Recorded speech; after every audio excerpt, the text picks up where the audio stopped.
Bom dia, quase boa tarde, 5 para meio-dia. Essa voz de quem falou o dia todo ontem, de quem ainda está lutando contra uma alergia.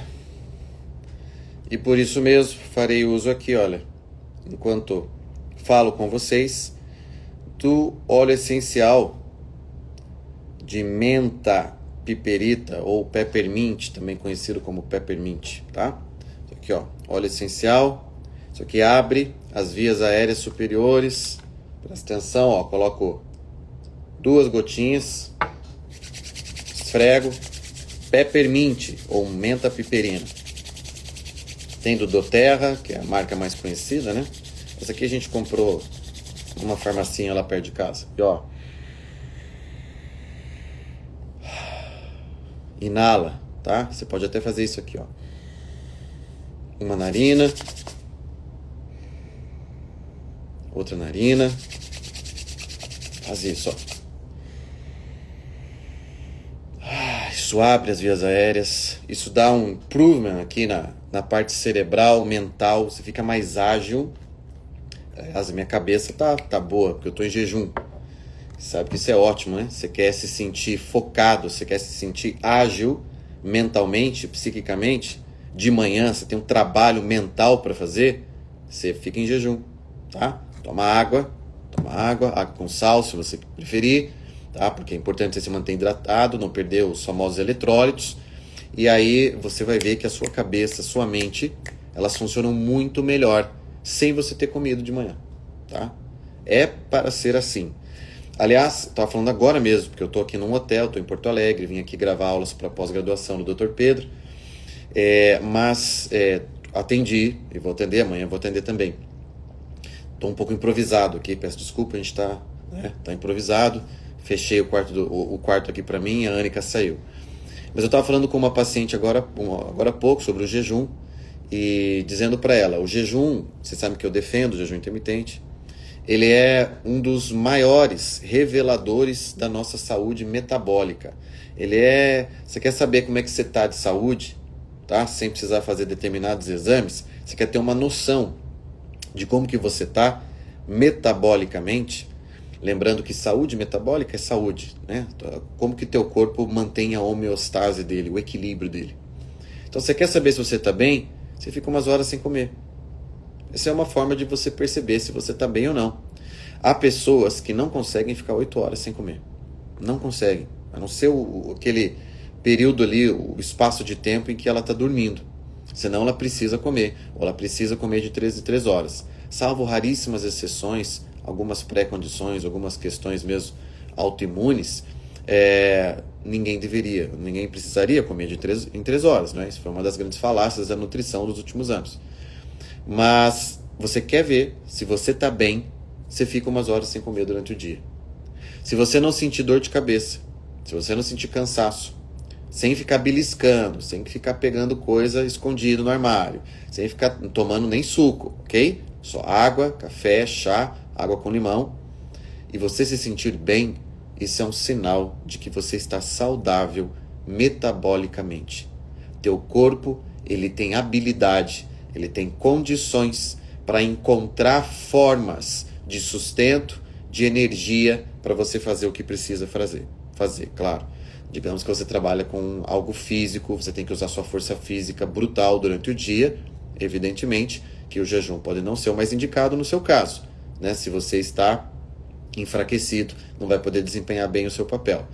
Mas, para todo mundo que trabalha em escritório, para todo mundo que trabalha atendendo, para todo mundo que trabalha, sei lá, que não está lá fazendo uma grande força física, um esforço físico, faça esse teste. Fique 12 horas sem comer, numa outra oportunidade fique 14, ok? Praticando bonitinho o jejum, já tem live minha sobre jejum aqui, tem post sobre jejum, e perceba-se como você se sente, como que você está. Se você não tem dor de cabeça, não tem fraqueza, não tem vertigem, não tem mal-estar, olha, você está de parabéns, teu corpo está bem. Mas não é de jejum que eu vim falar, olha só. Eu vou aproveitar que eu vim gravar um módulo de psicologia dentro da pós do doutor Pedro, é conhecido aqui no Instagram como Pedro Neuro. É uma oportunidade incrível, sou muito grato a ele por isso, ao meu amigo Frederico Porto, que está aqui também vai estar gravando. Amanhã nós vamos passar o dia todo em estúdio. Eu quero aproveitar e comentar rapidamente uma coisa que eu falei nessas aulas que eu gravei ontem para a pós, a respeito do quanto nós nos beneficiamos da escrita da nossa história. Então é um tema, essa live não vai ser longa, ok?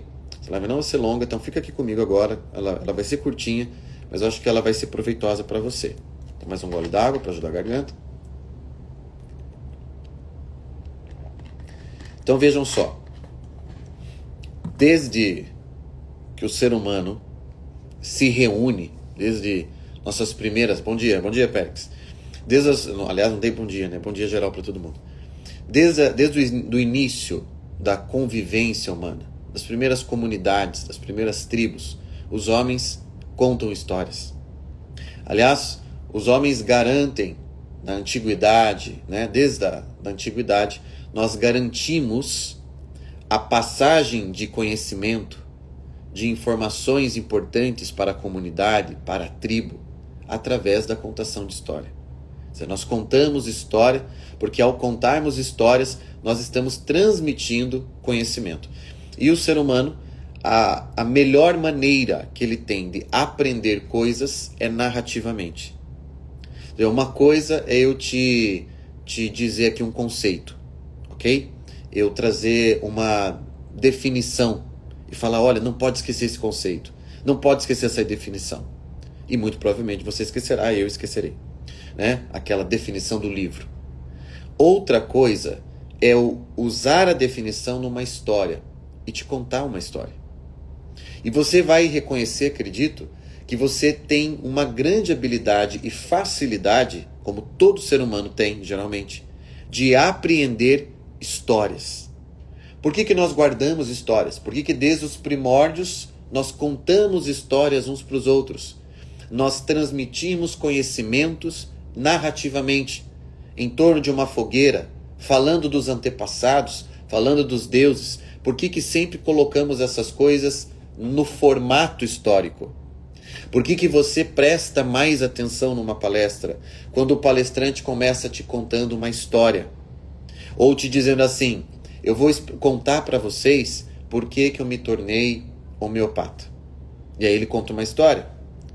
Parece ser muito mais interessante, não é? Parece te prender muito mais do que, olha, eu vim aqui explicar os princípios da homeopatia. Sim, muito interessante, precisa de homeopatia.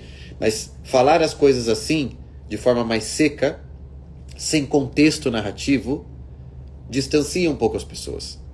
Todo mundo que fala, todo mundo que dá palestra, todo mundo que dá aula, sabe disso que eu estou falando, tá? Quando a gente consegue colocar os pontos que a gente quer explicar, os pontos da aula, da palestra, numa história encadeada, ordenada, com começo, meio e fim, nós temos o público com a gente. Nós conseguimos a atenção das pessoas e as pessoas compreendem o que a gente quer dizer. Mas por quê? Por que desde os primórdios contamos histórias em volta da fogueira? Por que lemos histórias? Por que contamos nossas histórias? Por que gostamos de ouvir histórias? Por que assistimos filmes, seriados, que são histórias de vidas sendo contadas ali pra gente? Porque histórias tendem a ser significativas. Nem sempre a gente reconhece o significado de um conceito, de uma definição. Mas a gente tende a reconhecer significados nas histórias que ouvimos. Apreendemos aquele conto, apreendemos aquela narrativa e, ao interpretá-la, tiramos daquilo o que a gente considera que vale a pena, que é a moral da história, que vai me ajudar a viver melhor. Afinal, eu não quero entender um conceito por entender conceito. Eu não entendo muito esse tipo de conhecimento. Eu quero entender física quântica pela física quântica. Não, eu quero entender física quântica para saber como que dá para ser melhor, como viver melhor, solucionar mais problemas com física quântica. Entender melhor a vida. Quer dizer, eu não quero saber a coisa pela coisa. Eu quero que a coisa tenha significado para mim. Não é assim no conhecimento.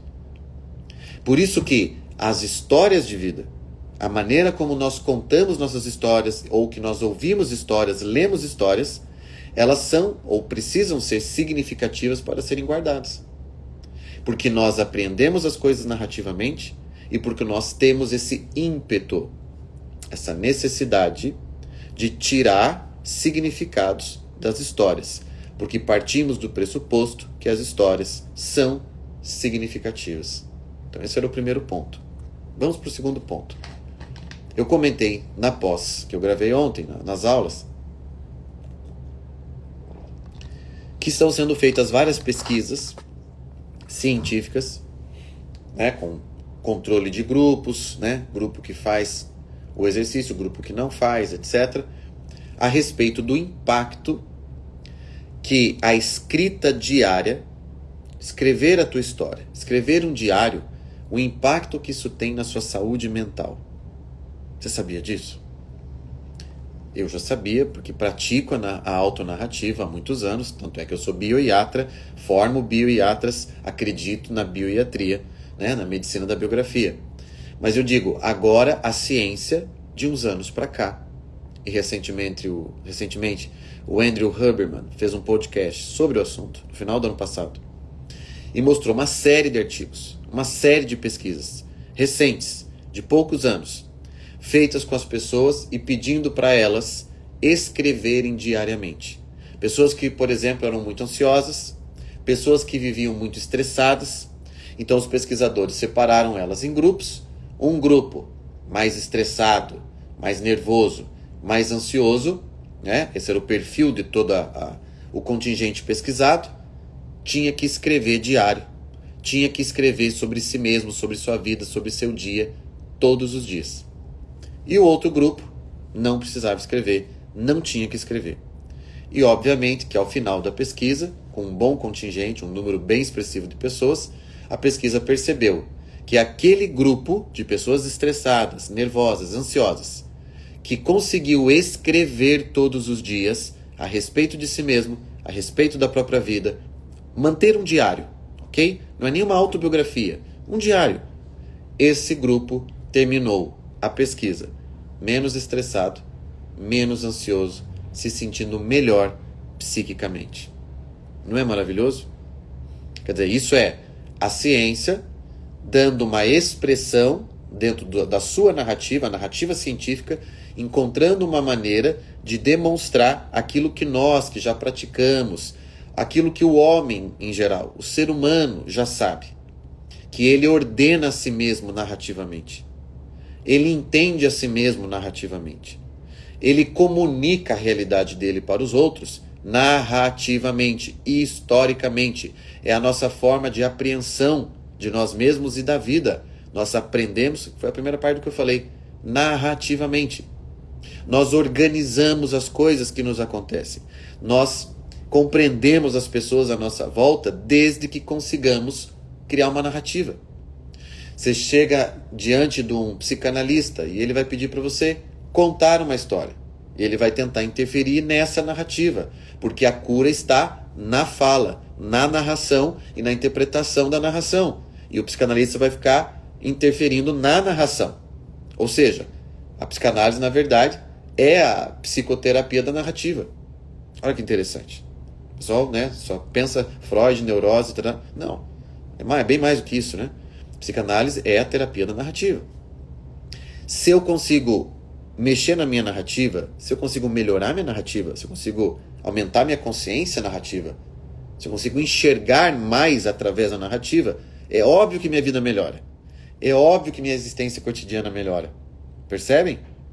Não precisava uma pesquisa científica para isso, mas que bom que fizeram pesquisas para isso agora.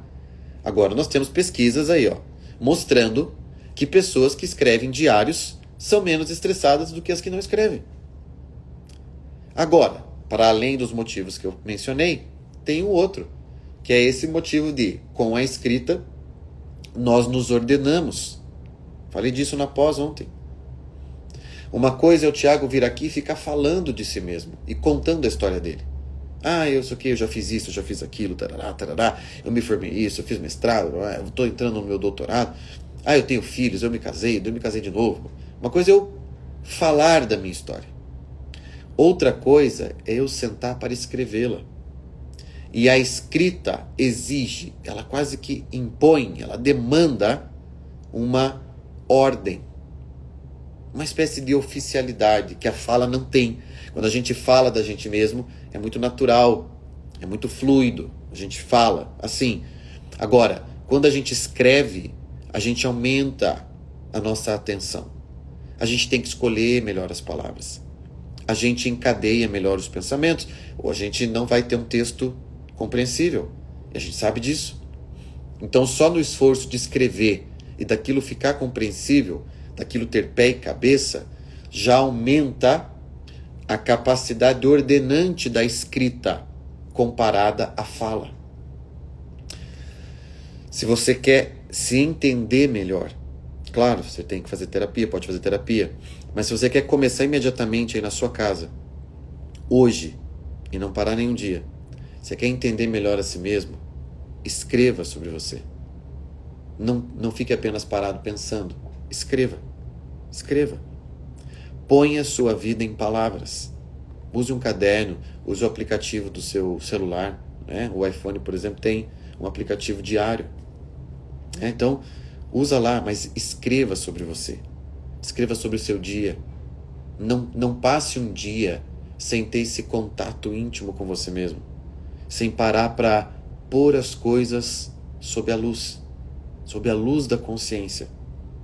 Nós sofremos hoje um grande problema, um grande mal da sociedade moderna, que dá tanta coisa para a gente ver, tanta coisa para a gente ouvir, tanta distração. A gente não está mais consciente da gente mesmo.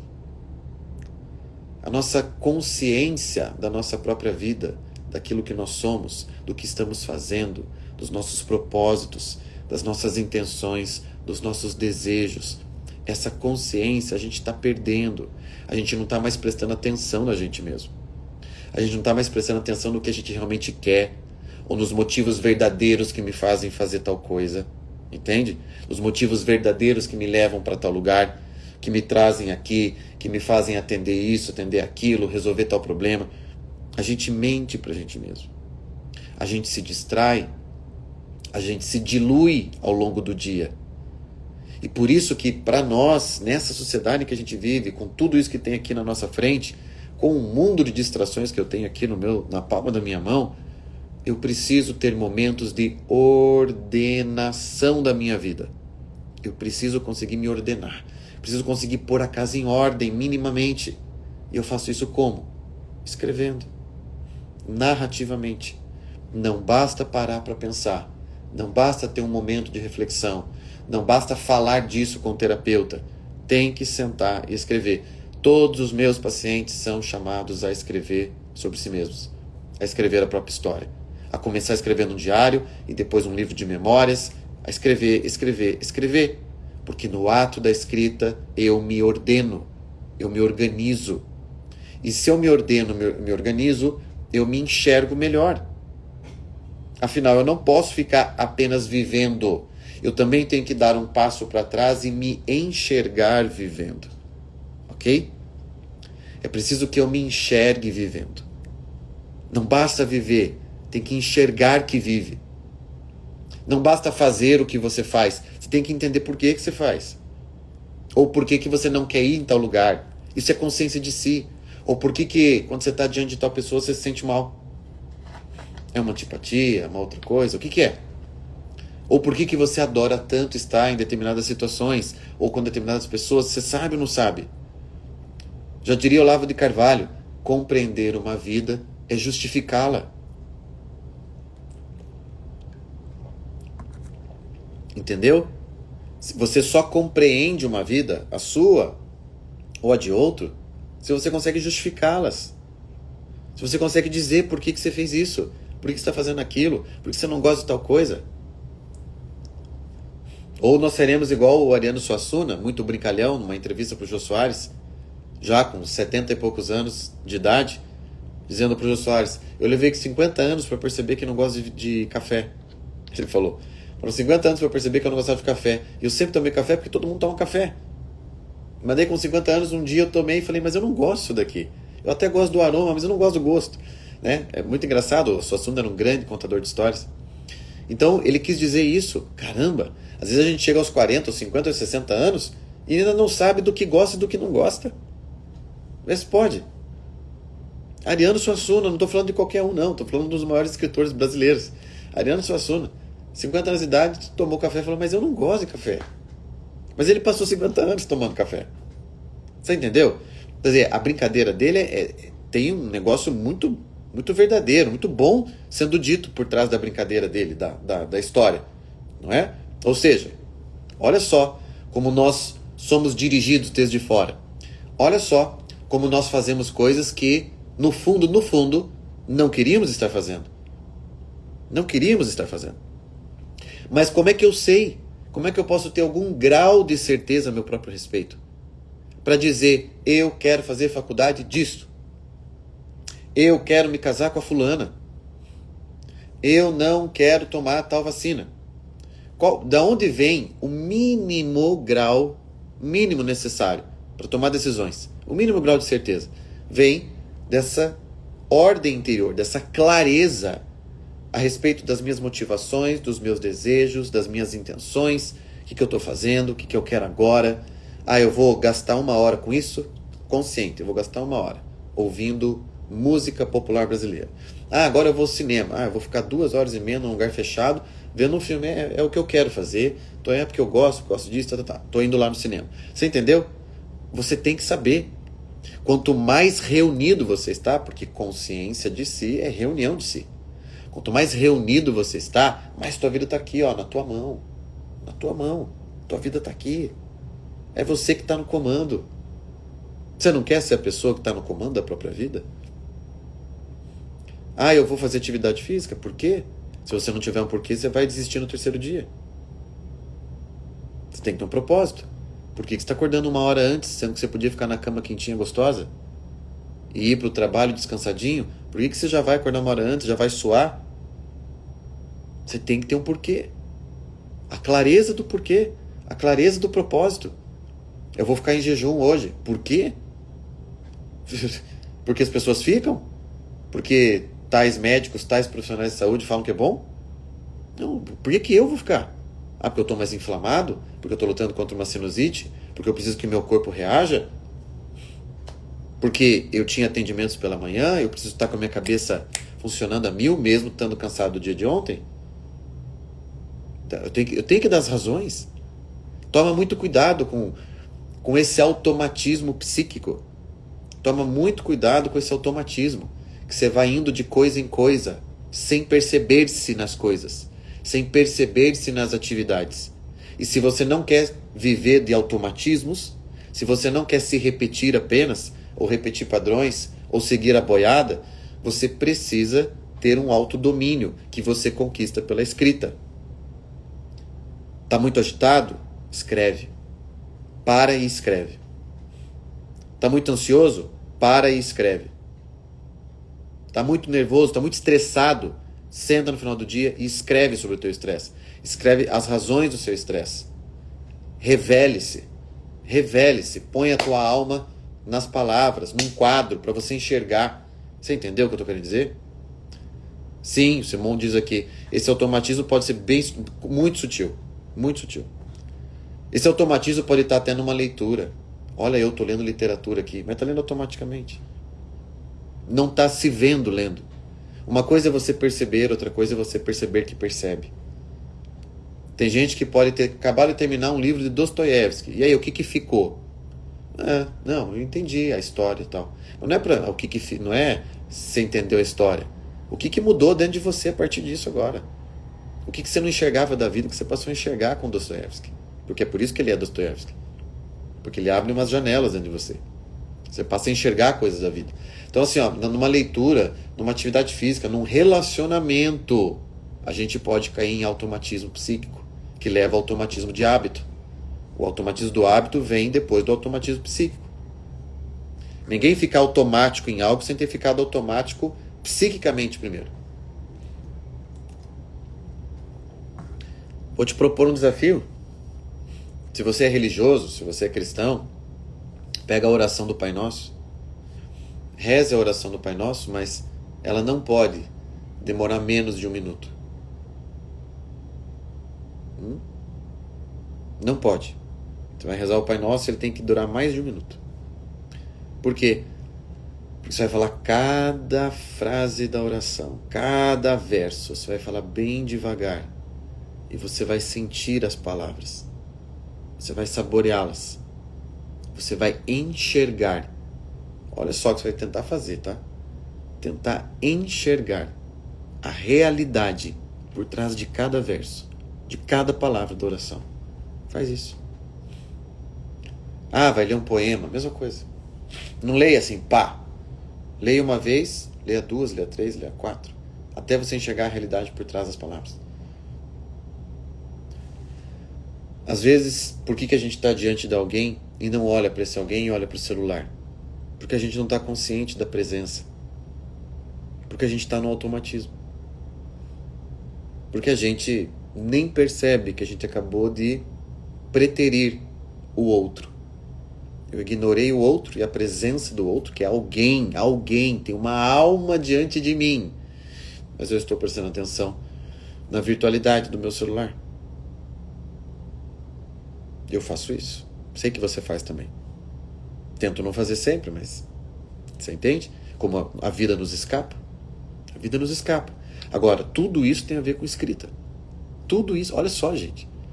Eu amo a terapia que eu pratico. Eu sou muito feliz com a bioiatria. Porque ela é uma medicina mesmo. No momento que meu paciente entende, consegue aderir a isso, ele integra na vida dele o hábito da escrita diária, o hábito do rever-se, revelar-se narrativamente, contar a vida dele para ele mesmo, manter o caderninho dele, manter o aplicativo do diário, as coisas começam a ficar muito mais claras. Ele começa a ter muito mais consciência dele mesmo, do ambiente, das pessoas. Ele consegue estar mais inteiro nas coisas. Ele não se vê ausente. Sabe aquela coisa? Você está numa situação social, mas você não está? É uma ausência. Percebe? Lembro de uma história sua contando sobre uma religiosa que rezava devagar. E você percebeu que rezava... Sim, sim. E a primeira vez que eu passei por algo assim foi quando eu fui ao Mosteiro Trapista, no Paraná. Tem um mosteiro lindo perto de Curitiba. Fica a 1h30 de Curitiba. Em Campo do Tenente. Procura aí. Tá? Vale a pena você visitar, você viajar para lá. Do lado da Lapa, que é uma cidade histórica do Paraná, tem o Mosteiro do Campo do Tenente, o Mosteiro Trapista. E eu fui para lá para passar uma Páscoa. Mas eu fui, olha só, no automático dos meus amigos. Éramos todos de um mesmo grupo, um grupo de jovens da igreja, etc. Fomos todos lá. Eu falei, que legal, vamos passar a Páscoa no mosteiro. Puxa, que lindo, vamos. Eu não estava consciente do que eu estava fazendo. Apesar da boa intenção.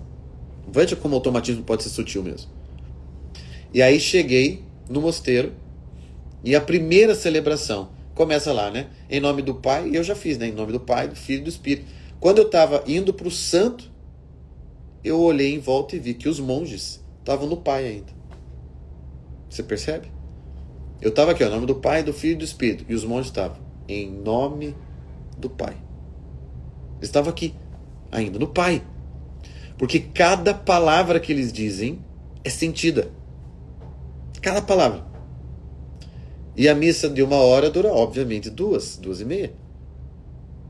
Entendeu?